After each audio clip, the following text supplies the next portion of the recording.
toi, j'espère que tu vas bien. On se retrouve aujourd'hui avec une bibi bien fripée, dis donc. C'était peut-être pas forcément le meilleur des t-shirts que j'ai choisi dans ma garde-robe, mais c'est pas grave, hein, j'ai envie de te dire, t'as l'habitude de me voir en mode un peu pouilleuse. Un peu pouilleuse, mais fleurie, t'as vu ça? On se retrouve aujourd'hui avec une vidéo que je veux te faire depuis moultes années et que je ne prends jamais le temps de te faire parce que j'ai toujours des choses beaucoup plus pertinentes à te proposer ou alors je ne fais pas de vidéo. Donc voilà. Aujourd'hui, c'est le jour où je passe enfin à l'action. Comme tu le sais, je n'ai pas pu, pour plein de raisons, faire mon ménage de printemps en début d'année. Et que pour moi, c'est une étape importante parce que au-delà de récurer du sol au plafond de mon logement et de nettoyer des espaces ou des choses qu'on ne nettoie pas forcément de manière quotidienne le restant de l'année, ça me permet surtout de faire du tri et de réorganiser les choses si elles ont besoin d'être réorganisées. Et du coup, ça m'embête de ne pas l'avoir fait parce que je me sens pas bien, tu vois. Je me sens pas en contrôle de mon espace. Notamment au niveau de la paperasse, parce que ça fait 1 an et demi que j'ai pas mis le nez dans un trieur dont je vais te parler dans la vidéo.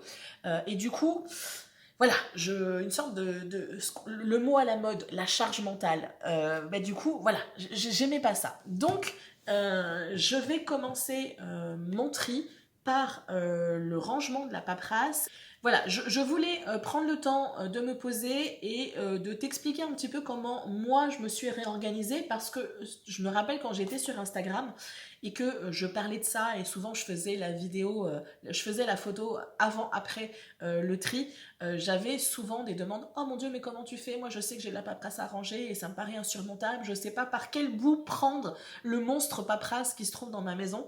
Donc voilà, je me suis dit que j'allais me poser et que j'allais réfléchir finalement à comment j'avais procédé à l'époque pour pouvoir essayer de dompter un petit peu et pas juste dompter temporairement, mais dompter de manière sur le long cours en fait la paperasse et être en capacité de la gérer sur le long terme. Pas sur le long cours, mais sur le long terme. Je réfléchis. Ben non, j'ai pas à réfléchir. Si tu as envie de passer un petit moment sympathique et utile en ma compagnie, je t'invite à t'installer confortablement et à rester pour la suite de la vidéo. À tout de suite. There's a new day that will come again tomorrow. There's a new day to wash away the pain. Donc, gestion de la paperasse, je vais juste boire un petit peu d'eau, je suis désolée, enfin c'est pas de l'eau, c'est du thé. Mais j'ai l'impression que je suis en train de perdre la voix. Tu l'entends peut-être pas là, mais j'ai la voix qui rappe un petit peu. On verra si je deviens aphone d'ici la fin de la vidéo. Par quoi je vais commencer? Je vais commencer par les choses les plus importantes. Alors je te préviens, j'ai pris des notes parce que j'ai vraiment peur de partir dans tous les sens.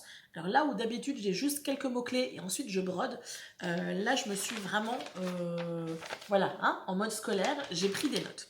La première chose, vraiment le premier point dont j'ai envie d'aborder avec toi, c'est de quoi tu vas avoir besoin pour pouvoir enclencher le mouvement, la révolution paperasse dans ta vie. La première chose dont tu vas avoir besoin, c'est du temps. Ouais, je sais, c'est quelque chose en rupture de stock ou en voie de disparition dans ta vie, mais ça va être important d'en récupérer un petit peu parce que c'est un processus qui prend du temps. Beaucoup de temps. Tu imagines là, beaucoup de temps? Eh bien, ça sera encore plus que ça. Je ne sais pas combien de temps tu imagines passer à cette activité-là, mais ça passera forcément beaucoup plus de temps que tu n'imagines. Donc, il faut que tu aies la disponibilité, si tu ne peux pas le faire en une fois, mais que tu puisses au moins t'y atteler et être régulière et être, j'allais dire sérieuse, c'est pas forcément sérieux, mais t'y astreindre, tu vois, vraiment si tu peux pas le faire en une fois. Deuxième chose dont tu vas avoir besoin, c'est de place. Parce que tu vas avoir besoin de t'étaler. D'autant plus si ton monstre papier est à plusieurs années. Tu vois ce que je veux dire? Donc tu vas avoir besoin de place. Et je te dirais que même le summum du luxe, c'est de la place où tu vas pouvoir le laisser pendant le temps que va durer ce projet réappropriation et reprise de contrôle sur la paperasse. Si tu as le luxe de pouvoir avoir un espace dédié où tu n'auras pas, tu vois, par exemple, moi là je suis sur ma table, enfin au niveau de ma table salle à manger, je ne suis pas au niveau de mon bureau. Du coup, imaginons je suis une mère de famille, je vais forcément avoir besoin de libérer l'espace pour que les enfants puissent manger ou faire leurs devoirs ou bref. Donc si tu as un luxe ultime de pouvoir laisser la paperasse le temps que le projet dure, très bien. Sinon, bon courage à toi parce qu'il va falloir que tu trouves un moyen de garder classé un minimum les choses que tu auras commencé à organiser. Donc temps, place et patience. Essentiel. Ça va être essentiel parce que tu vas, comme très souvent quand on fait du tri et quand on réorganise les choses, il va y avoir cette étape inquiétante et frustrante de quand tu lèves le nez, que tu regardes autour de toi, tu as l'impression qu'une bombe a explosé dans la pièce et que c'est littéralement le chaos. Et c'est en général à ce moment-là où tu te dis mais pourquoi je me suis lancée dans ce projet ?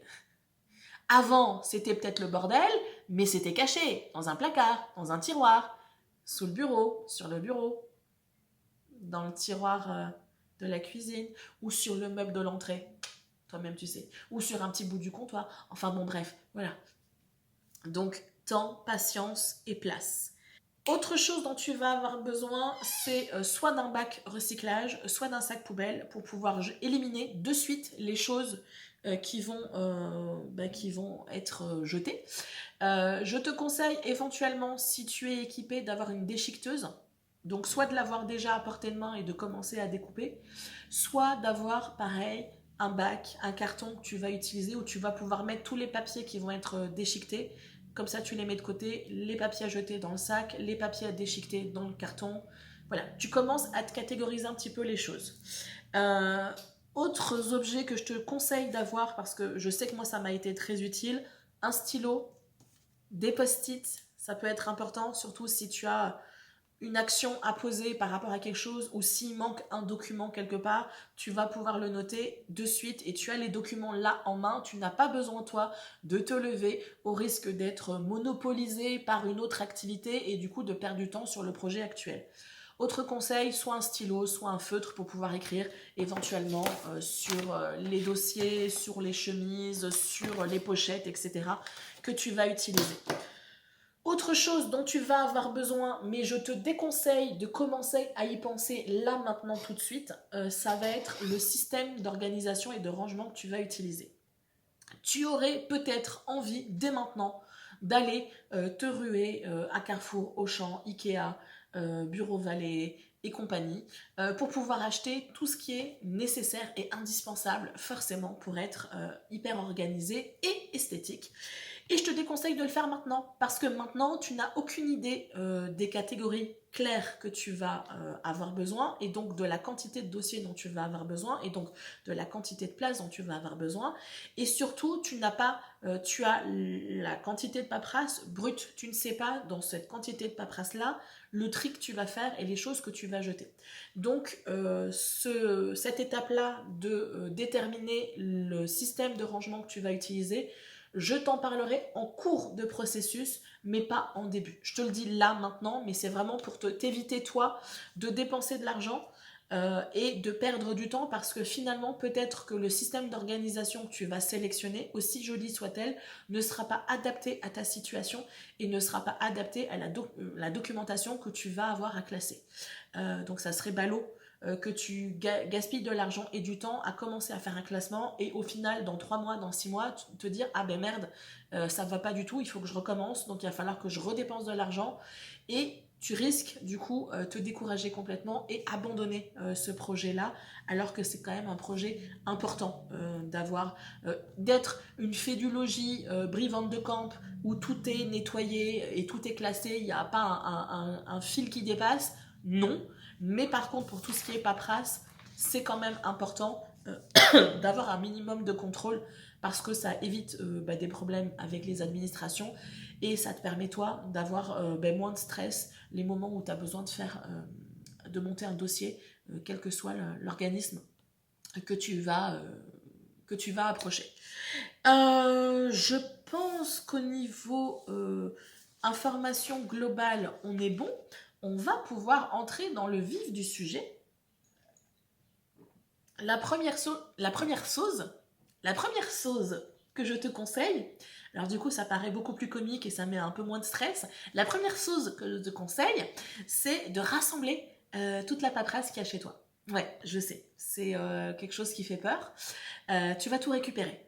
Hein, comme je te le disais tout à l'heure, le petit tas qu'il y a sur le meuble de l'entrée, le petit tas qu'il y a dans le tiroir où tu planques tout parce que tu veux pas que ça se voit, le placard, la pochette, le sac en plastique là où t'as mis des trucs qui est sous le bureau, le petit coin dans la cuisine, là il y a un petit coin bazar là où tu accumules aussi les papiers, tous les papiers. Et là, tu fais pas de sélection, tu récupères tout ce qui est forme papier. Catalogue, publicité, pamphlet de restaurant, les communications de l'école, du centre aéré, des différents organismes qui interagissent dans ta vie. Tu centralises tout. Donc ça peut être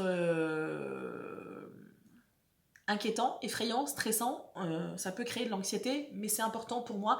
Je sais que tu vas avoir des personnes qui vont conseiller de faire étape par étape, c'est-à-dire tu vas commencer par le petit tas qui est sur le bureau, puis ensuite tu vas aller chercher ce qui est dans le tiroir, etc. Je suis pas forcément sûre que sur le long terme, ce soit pertinent, parce que tu vas commencer à faire un premier classement, et puis en fait tu vas te rendre compte que le premier classement que tu as fait, ben non, il va falloir que tu le remodifies, parce que tu as d'autres documents qui vont venir s'intercaler. Donc même si sur le moment ça peut te créer un peu de stress, rassemble tout. Et comme ça au moins tu sais que tu as toute la paperasse à gérer. Le monstre, tu l'as sous les yeux et tu vas pouvoir l'avoir sous contrôle. Et tu n'auras pas, genre, tu auras tout bien classé et tu vas tourner les yeux. Tu vas ah, punaise, j'avais ces papiers-là que j'avais pas vus. Là, ça va être frustrant. Donc tu rassembles tout. Deuxième étape, tu commences à faire un tri rapide. Vraiment, c'est le premier jet. Le premier jet, pour moi, ça va être le truc un peu rapide où tu commences à trier les trucs évidents. Tu sais que le pamphlet du restaurant du coin de la rue, tu l'as pas utilisé depuis un an, pouf, il va directement à la poubelle. Les catalogues, tu tries ce qu'il y a à trier, éventuellement tu récupères ce qu'il y a à récupérer, tu le mets de côté en fonction de la thématique, tu jettes le reste. S'il y a les fiches recettes, voilà, magazines, catalogues, tout ça, tu vires rapidement. Et ensuite, tu commences à faire le tri également dans la paperasse et tu commences un petit peu, tu vois, tu as le gros tas et tu prends papier et tu commences à organiser un petit peu. C'est flou, c'est pas très clair, c'est le bazar, mais tu commences à organiser un petit peu le bazar. Il va y avoir un tas avec tout ce qui va toucher au logement, un autre tas qui va toucher avec tous les papiers sécu, les papiers mutuels, les papiers assurance, les papiers de l'école, etc., etc. C'est absolument pas organisé pour le moment, mais tu commences à prendre le contrôle du monstre papier. Au niveau des catégories, tu vas voir que naturellement, tu vas commencer à organiser les choses par catégorie. C'est là que tu vas commencer, une fois que tu auras bien engagé, tu vois, au niveau du monstre de papier, que tu auras trié à peu près la moitié, c'est là que je te conseille de te poser un petit peu et de commencer à voir quelles sont les catégories qui se dessinent devant toi. Et comment toi, tu vas avoir envie d'organiser ça. Je vais dans le commentaire épinglé, donc le commentaire, dans la partie commentaire sous la vidéo, tu as tout, à chaque fois que je publie une vidéo, tu as un commentaire qui va te donner quelques informations de base. Tu vas avoir le sommaire, tu vas avoir des liens à cliquer, tu vas avoir des compléments d'informations par rapport à la vidéo. Donc je t'invite tout le temps à aller y faire un tour. Et là, d'autant plus aujourd'hui, parce que je vais rajouter des informations qui vont être importantes et je vais surtout te mettre le lien d'un document que j'ai fabriqué de mes petites mimines avec beaucoup d'attention pour moi, mais aussi pour toi. Donc ça, je t'en reparlerai tout à l'heure, mais du coup, tu auras le lien pour pouvoir le récupérer dans le commentaire épinglé. Donc n'hésite pas à aller y faire un tour. Ça, c'était le petit message subliminal de te dire « Hey, va voir un petit peu les trucs que je te mets dans le commentaire épinglé ». Donc, dans ce commentaire épinglé, je vais te donner des idées de thématiques que tu vas pouvoir utiliser. Il faut vraiment comprendre que les idées que je vais te donner ne seront pas forcément adaptées à toi. Il est bien évident qu'une personne qui a 20 ans et qui démarre dans la vie active n'aura pas la même quantité de documents à gérer et n'aura pas les mêmes catégories à gérer qu'une personne qui est mère de 3 enfants, qui a 45 ans, qu'une personne qui a 88 ans et qui est en retraite depuis quelques décennies. Tu vois, on a des catégories qui vont évoluer. Donc moi, je te donne des idées, à toi de les adapter en fonction de tes besoins, de ta situation et de ta personnalité. Je te dis ça, personnalité, là tu me dis, mais en quoi la personnalité, elle joue un rôle dans le tri des papiers, Céline? Ben, c'est très simple. Je me suis rendu compte, moi naturellement, sans forcément aller faire de recherche sur Internet, je me suis créé mes petites catégories. Et lorsque j'ai voulu préparer cette vidéo, je me suis rendu compte que finalement, ben, j'avais centralisé un certain nombre de choses sous un dossier thématique, un grand thème, alors que d'autres personnes auraient dispatché ça sur des thématiques différentes. Je te donne un exemple. J'ai un dossier que j'ai sous le nez parce que j'ai commencé à le travailler avant la vidéo. J'ai un dossier logement qui a même maintenant s'est transformé en dossier en porte-document logement. Donc je vais avoir la grosse pochette et je vais avoir des pochettes supplémentaires. Mais dans la thématique logement, je suis allée intégrer tout ce qui touche aux locations des logements que j'ai pu avoir. Ça va toucher également l'assureur pour le logement. Ça va toucher le fournisseur d'électricité, le fournisseur d'eau. Ça va toucher, qu'est-ce que j'ai d'autre? Je vais tout regrouper comme ça. Et si c'était pertinent pour moi, j'y regrouperais éventuellement le contrat d'achat du logement, le contrat prêt si j'ai un prêt immobilier, donc l'assurance qui va avec le prêt immobilier, etc., etc., etc. Ce que je veux dire par là, c'est que moi, j'aurais tout rassemblé à un seul endroit parce que ça concerne le logement. Mais tu vas avoir des personnes qui vont, elles, décider de faire un dossier assureur et du coup assurance et qui vont rassembler l'assurance logement, l'assurance voiture, l'assurance vie, etc. dans un seul et même dossier. Moi, je préfère l'intégrer en fonction des thématiques. La même chose pour le véhicule, j'en ai pas, mais si j'avais un véhicule, j'aurais un dossier véhicule dans lequel j'aurais plusieurs documents, enfin j'aurais plusieurs pochettes et sous-dossiers, où j'aurais peut-être les documents liés à l'achat du véhicule, l'assurance, s'il y a eu un prêt, j'aurais intégré les informations du prêt, etc. Donc j'aurais centralisé. Peut-être que toi, tu vas vouloir mettre tout ce qui touche au prêt au niveau de la banque, ou faire un dossier séparé, et puis dispatcher un petit peu les documents. Donc, encore une fois, les informations que je te donne là ne sont que des propositions. Moi, dans le dossier santé, je vais intégrer des documents MDPH, donc la maison départementale pour les personnes handicapées, mais peut-être que toi, tu pourrais les intégrer plutôt dans un dossier social, où tu intégrerais tout ce qui touche aux prestations sociales, de la CAF, de la Sécu ou de la MDPH si tu es concerné par un handicap. Donc, tu iras faire un tour. Et ensuite, tu peaufineras ton propre système et les propres catégories qui te correspondent. Moi, je sais que je ne voulais pas un système qui prenne énormément de place. C'est la raison pour laquelle j'ai essayé de compacter un petit peu. C'est la raison pour laquelle j'ai utilisé les sous-chemises, etc. Mais ça, je t'en parlerai plus tard. Mais du coup, j'ai essayé de compacter un maximum. Et moi, dans mon fonctionnement, ma manière de fonctionner et de réfléchir, ça me paraît plus pertinent d'aller chercher un document en lien avec le logement dans tu vois, par exemple, l'assurance logement, je vais le chercher dans le dossier logement parce que c'est une assurance logement. Voilà, bref, je te laisserai farfouiller et te creuser les méninges pour essayer de trouver ce qui est le plus adapté pour toi. Une fois que tu as commencé à avoir une vue d'ensemble des catégories que tu as à ta disposition, on va pouvoir rentrer dans le vif du sujet. Mais avant ça, il y a une petite étape intermédiaire qui va être utile à certains et certaines d'entre vous. Pas tout le monde.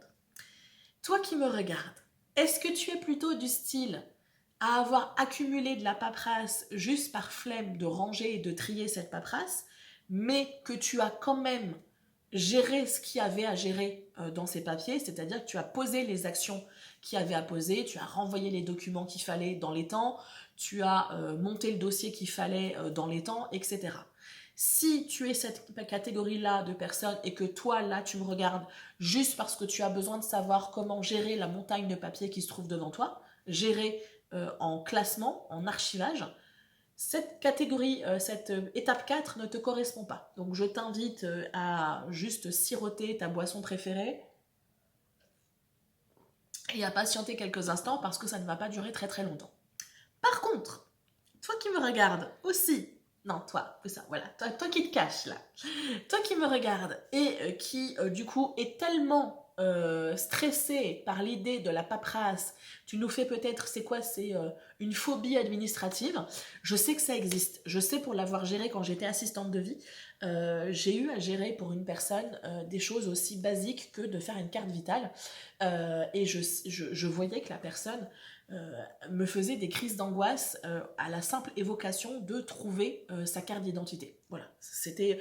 Donc je sais que ça existe, mais du coup, peut-être que parce que par flemme, hein, par manque de sérieux parfois, mais aussi parce que des fois on se laisse dépasser et on n'est pas organisé, et du coup ce manque d'organisation fait qu'on est un peu paumé, ben, on passe à côté de démarches à faire. Donc toi, si tu es là avec un tas de papiers, non seulement que tu vas avoir à archiver, mais aussi à traiter, c'est-à-dire que tu vas avoir des actions à poser, cette étape numéro 4 est pour toi. Donc là, on est à l'étape où on a comme ça un début de squelette de catégorie que l'on a à notre disposition. Je t'invite à, catégorie par catégorie, reprendre rapidement et à me décomposer en 2 tas les documents qui seront à archiver et les documents sur lesquels tu vas avoir une action à poser. Et les documents sur lesquels tu vas avoir une action à poser, tu vas prendre un joli post-it et tu vas y noter photocopie à faire, tel document à renvoyer, accord à envoyer, etc. Tu vas noter, et ça, tu vas te le mettre temporairement de côté, là où tu travailles, là où tu as l'habitude de travailler. Ça peut être dans le comptoir de la cuisine, parce que tu es tout le temps là, et que tu n'as pas forcément un bureau dédié. Ça peut être au bureau, ça peut être au niveau de l'agenda. Bref, tu te le mets en starting block pour pouvoir les gérer. Et comme ça, tu ne vas garder sur le bureau, enfin sur la table où tu travailles là sur le projet de tri, que les choses qui seront à archiver immédiatement. Les autres seront traitées rapidement aussi, hein, mais du coup tu les mets à part et tu les mets en priorité, en gestion prioritaire. Je vérifie si j'ai d'autres choses à te dire. Donc voilà, à classer, à archiver ou pour action. Et les pour action, ben, ça peut être un appel, ça peut être un retour d'information, ça peut être un envoi de doc, ça peut être une réponse. Si on t'invite quelque part, ben, souvent la personne elle a besoin que tu lui répondes assez rapidement pour qu'elle puisse s'organiser. Bref, tu vois les choses qu'il y a à faire et tu mets un post-it, et surtout tu t'engages à les gérer dans les 24 heures ou dans la semaine pour être sûr que, ok, il reste encore tout le bazar de la paperasse, mais au moins tu es à jour dans les démarches que tu as à faire. Ça, c'est très important parce que des fois, tu vas passer à côté de démarches à faire par flemme ou manque de sérieux. Et là, je m'inclus dedans, hein, ça m'est déjà arrivé aussi, donc il n'y a pas de honte, ça peut arriver parce que la vie, elle est parfois complètement dingue et qu'on n'a pas le temps et qu'on passe à côté de choses à faire. Mais du coup, ça te complique les choses parce que ça te fait perdre une prestation que tu avais droit, en tout cas les droits s'arrêtent parce que tu n'as pas envoyé le justificatif qu'il fallait, ou parce que tu n'as pas lancé la demande d'allocation machin, t'es dans la merde. Enfin voilà, je pense que j'ai pas besoin d'en rajouter. Tu mets en priorité, tu ressors de ton tas de papier toutes les choses où tu vas avoir une action à poser, et limite tu mets en attente le tri et l'organisation des papiers, et tu me gères ça, et je serai très fière de toi, et je te ferai un petit bon point virtuel pour te féliciter de l'avancée et de ta réussite dans l'accomplissement de cette tâche. Maintenant qu'il n'y a pas de dossier en attente d'être traité, on est juste avec de l'archivage et du classage, on va pouvoir passer à l'étape numéro 5. Et c'est là que le tri commence à être vraiment, on entre dans le dur, tu vois. Tu as tes catégories qui sont fixées, donc tu as éventuellement posé, pareil, tes petits post-it, ils peuvent te servir, genre tu mets sécu, tu le mets d'un côté, et puis tu sélectionnes, tu vois, les espaces qui vont être utilisés par les différentes catégories. Tu vas commencer à vraiment chercher, par exemple, le tas logement. Voilà, tu as catégorisé logement, pouf, tu récupères le tas de papier, et c'est là que je te conseille d'aller télécharger, récupérer et voire imprimer le PDF que je te mets à disposition.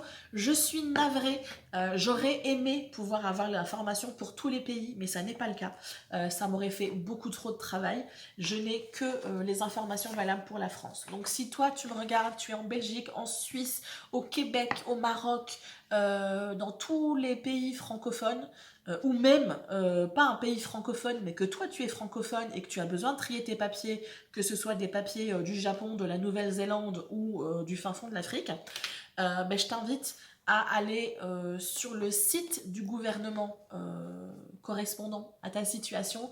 Je suppose que tu vas trouver l'équivalent parce que moi, la base d'information, la source, c'était effectivement le site servicepublic.fr. Donc, c'est un site du gouvernement.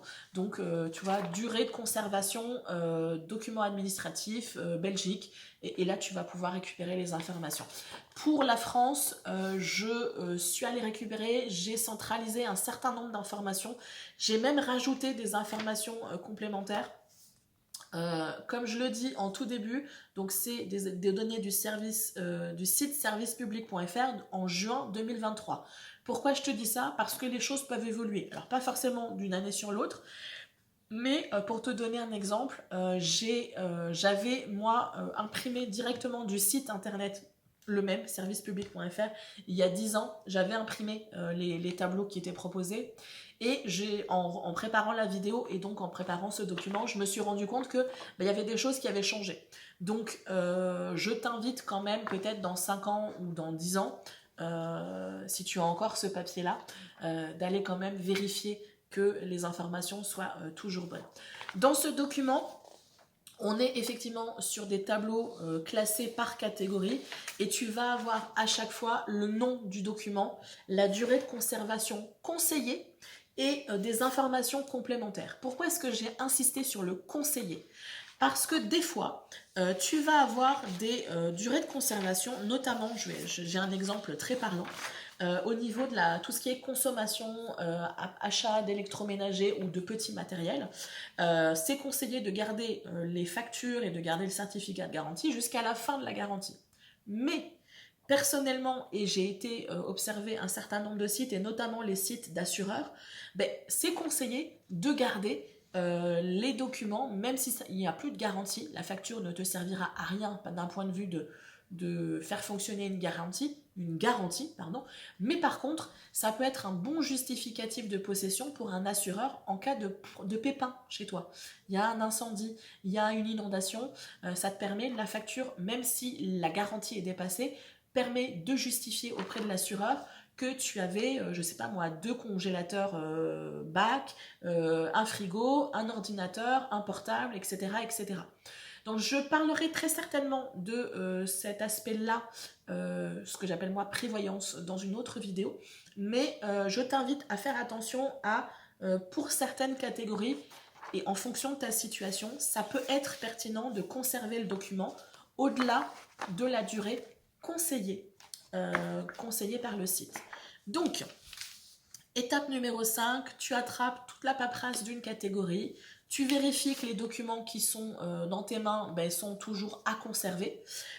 Et ensuite, tu vas pouvoir commencer à organiser dans une seule catégorie tes petites sous-catégories. Je te donne un exemple tout bête. J'ai un dossier logement. Dans ce dossier logement, je vais avoir une partie logement que j'avais à Libourne, par exemple, mon ancien logement, ou le logement que j'ai ici. J'ai un dossier Bordeaux. Dans le dossier Bordeaux, je vais avoir plusieurs sous-chemises qui sont là, où je vais classer mes quittances de loyer par année. Et du coup, revient l'utilité des post-it dont je te parlais tout à l'heure. Je me suis rendu compte que pour l'année 2022, il me manquait une quittance de loyer et le document des charges locatives de l'année. Du coup, je me suis fait un petit post-it. Je sais que lorsque je vais avoir un peu de temps, parce que là, c'est pas non plus primordial, mais lorsque je vais avoir un peu de temps, je vais aller contacter mon bailleur pour savoir si c'est possible d'avoir une copie de cette quittance de loyer, histoire d'avoir vraiment l'ensemble des informations et que j'ai l'ensemble des dossiers qui soient complets.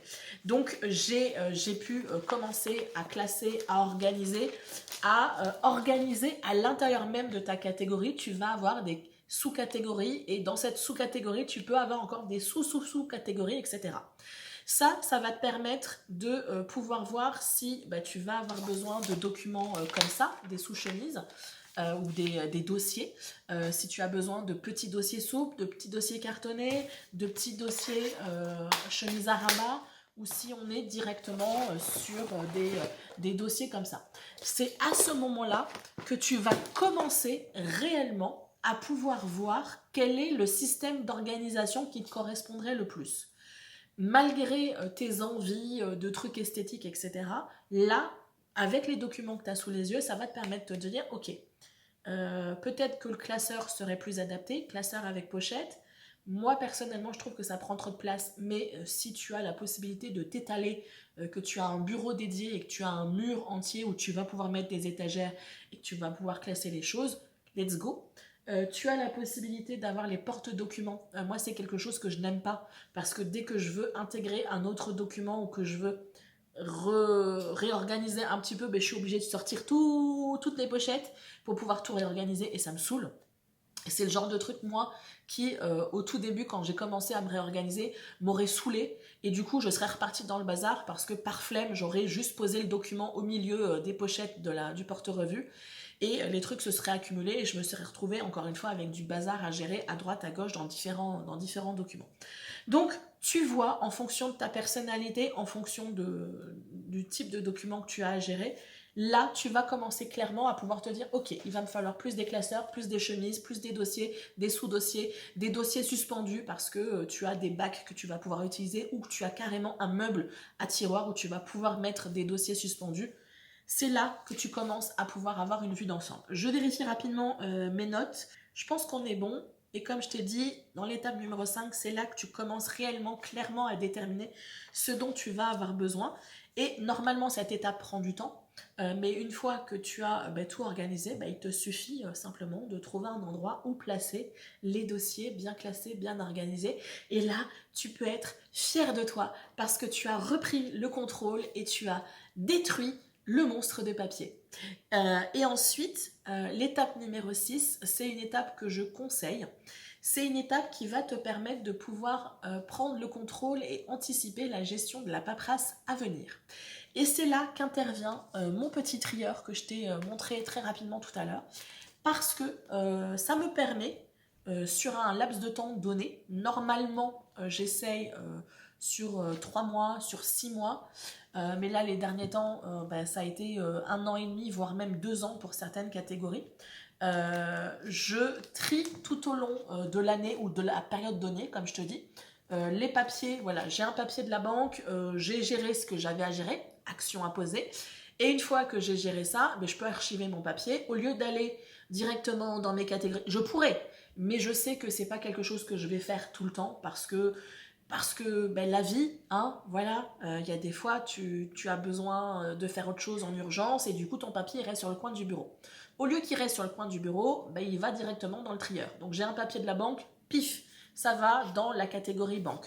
J'ai un truc avec la CPAM, une fois que j'ai traité ce que j'avais à traiter, pif, je l'archive dans le trieur, la partie trieur, sécurité sociale, etc. Et à la fin de la période donnée, donc ça peut être à la fin du mois, ça peut être à la fin du trimestre, à la fin du semestre ou à la fin de l'année, je reprends catégorie par catégorie et je reclasse. Je rajoute un petit sous-dossier. Là, c'est ce que j'ai fait. J'ai rajouté le sous-dossier 2022-2023 pour les quittances de loyer. J'ai rajouté 2-3 petites choses et du coup, je me retrouve au fur et à mesure avec mon trieur qui va être vide. Et ça va te prendre, dépendamment combien de temps tu as laissé traîner, mais ça va te prendre une petite heure, une petite après-midi, dépendamment. Et du coup, tu peux organiser tout ça et tu n'as plus une montagne à gérer. Donc moi, j'ai pris le trieur vraiment bas de gamme. De toute façon, tu as vu, j'ai vraiment pris les trucs les moins chers.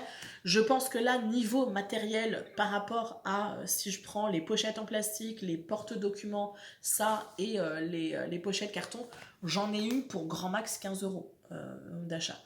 Voire même un peu moins, parce que ça, on est de l'ordre de 2-3 euros à Auchan, pareil, les sous-chemises, c'est pareil. Donc ouais, je te dirais 15-20 euros grand max.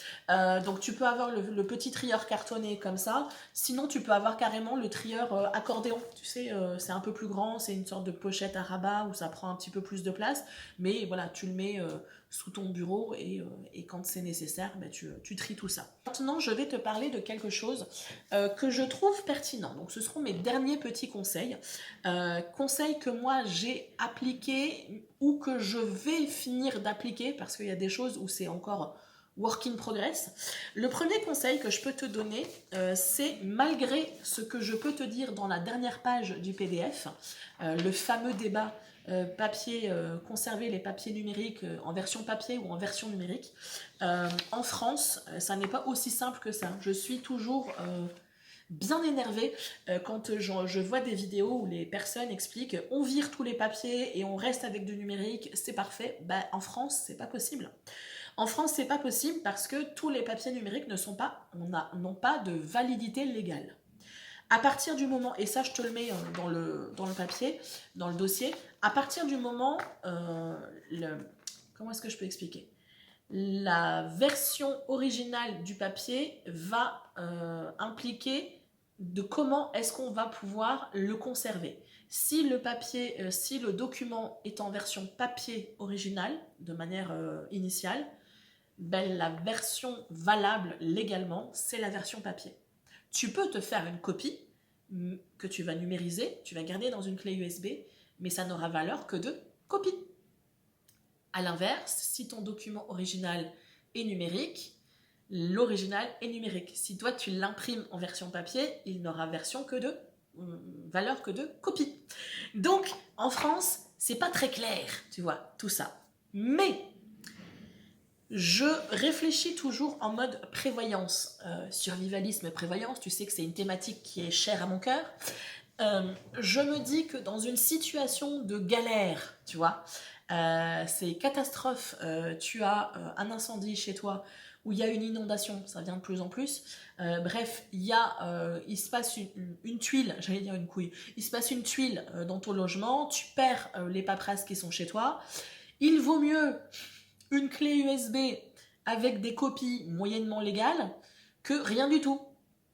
Donc, si le courage t'en dit, moi je n'ai pas eu le courage, mais c'est quelque chose que je veux faire.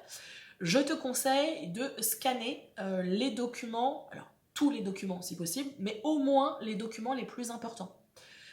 Tout ce qui va toucher à l'identité, à la famille, les actes de naissance, les actes de mariage, etc. Photocopie de la pièce d'identité, photocopie du passeport, photocopie de la carte vitale, photocopie de tout ce qui va te servir éventuellement à créer des dossiers pour le futur. Si tu es dans la vie active, essaye de scanner toutes tes fiches de paye. Ouais, je sais, ça fait peur. Mais imagine, il se passe quoi que ce soit chez toi, tu perds tout. Quand arrive le moment de faire ton dossier retraite, tu ne peux pas justifier de tes documents. Et même si le document numérique n'a pas de valeur légale, je pense qu'en ayant un justificatif comme quoi il y a eu un sinistre chez toi, je pense que les organismes seront plus motivés à accepter la version numérique que te laisser en plan en fait avec tes documents numériques et te dire bah non, il nous faut les versions papier, ou toi il va falloir, si c'est possible, aller récupérer des copies de bulletins de paye, etc. Donc ça c'est le premier conseil que je donne. C'est de la gestion de documents, mais c'est une gestion de documents dans une vision prévoyance. Deuxième conseil que je te donne, et c'est un conseil qui est à la fois prévoyance, mais aussi facilitateur du quotidien. Moi personnellement, je l'ai appliqué. Au-delà d'avoir mes documents bien classés, je fais en sorte d'avoir dans mon classeur maison, qui est maintenant actuellement plutôt mon agenda, qui me sert également d'un petit bout classeur maison, mais je te parlerai tout ça dans une autre vidéo. Je fais en sorte d'intégrer un exemplaire des documents qui me sont le plus demandés lorsque je monte des dossiers administratifs. Ça peut être un justificatif de domicile, ça peut être du coup un échéancier électricité, n'importe quoi. Ça peut être la copie de la carte d'identité, quelques photos d'identité. Ça peut être des RIB, ça c'est quelque chose qui est souvent demandé. Les informations bancaires quand on veut faire opposition ou quand il y a un problème. Pouf, je l'ai sous la main, j'ai pas besoin, même si c'est classé, je n'ai pas besoin d'aller fouiller dans mes dossiers. Un CV, acte de naissance, un répertoire papier. Ah, on aime bien nos téléphones, hein. On a tout dans le téléphone, c'est magique. Mais il se passe n'importe quoi avec ton téléphone, tu perds tout. Notamment les contacts. Donc moi, ça fait des années, je prends le temps Alors pas forcément pour tout, mais je prends le temps de vérifier que j'ai bien mis à jour mon répertoire papier et que dès que j'ai un nouveau contact, je l'intègre dans ma version papier. Je sais pas pourquoi ça crie. Pourquoi les gens ressentent le besoin de crier? Je sais pas. Ils se sentent exister peut-être. Bref. Donc voilà, j'ai quelques pages qui me permettent de me faire un répertoire papier avec tout ce qui va toucher à l'administratif, tout ce qui va toucher aux contacts médicaux et la famille et les amis. Effectivement, comme ça, j'ai 5 pages, je crois. Tout ce qui va être attestation d'assurance, notamment le justificatif de l'assurance du logement. Moi, c'est quelque chose que mon bailleur me demande et me redemande quand il perd le document. Mais ça peut être aussi sur le même principe que la banque, souvent les assureurs vont faire un petit document récap, il se passe un sinistre chez toi, qu'est-ce qu'il faut que tu fasses? Et donc on te donne un pas à pas avec les références, les numéros de téléphone que tu as donnés, on te demande de noter ton numéro de souscripteur, comme ça il se passe quelque chose, tu as le document, tu peux appeler direct et tu as toutes les infos sous la main. Bref, je vais pas faire toute la liste que j'avais prévue, mais en gros, c'est peut-être une dizaine de documents ensemble, tu vois, t'es pas obligé d'avoir 15 exemplaires de ton acte de naissance, 15 exemplaires de ta photocopie d'identité, juste un ou deux. Et ça te permet, lorsque tu as à monter un dossier administratif, tu peux le faire un peu on the go, tu vois, tu peux le faire directement sans avoir à aller, alors il faut que j'aille dans le dossier machin, et puis ensuite il faut que j'aille dans le dossier famille pour aller récupérer la machin, et puis il faut que, là au moins, les documents les plus couramment demandés, tu les as sous la main. Ce système-là, il a une deuxième fonctionnalité. Donc, première fonctionnalité, facilitateur du quotidien. Quand tu as des démarches à faire, tu as les choses les plus importantes sous la main. Deuxième raison d'avoir ce type de document, et là on rejoint mon côté prévoyance, il se passe n'importe quoi chez toi. Tu as la possibilité d'avoir parfois le temps de dégager, tu as le temps de partir. Je te donne l'exemple, moi en 10 ans que je suis ici, je crois que j'ai eu 4 ou 5 fois les pompiers qui sont venus pour évacuer l'ensemble de l'immeuble. Il y a eu plusieurs fois où c'était vous dégagez maintenant et il n'y a pas de négociation. Et il y a eu des fois où c'était, bon, il y a le feu sur l'immeuble au coin, mais bon, vous êtes des murs mitoyens, donc voilà, c'est un peu chaud patate. On vous donne 2 minutes pour partir de chez vous. Et dans ces cas-là, ces 2 minutes, moi je les mets à profit. C'est-à-dire que je range mon agenda avec les informations utiles, éventuellement la petite clé USB qui va avec. Moi dans mon projet, je vais me créer une sorte de classeur que je vais pouvoir embarquer où il y aura déjà la petite clé USB et j'aurai juste à zipper le truc, mettre ça dans mon sac à main et puis juste à partir.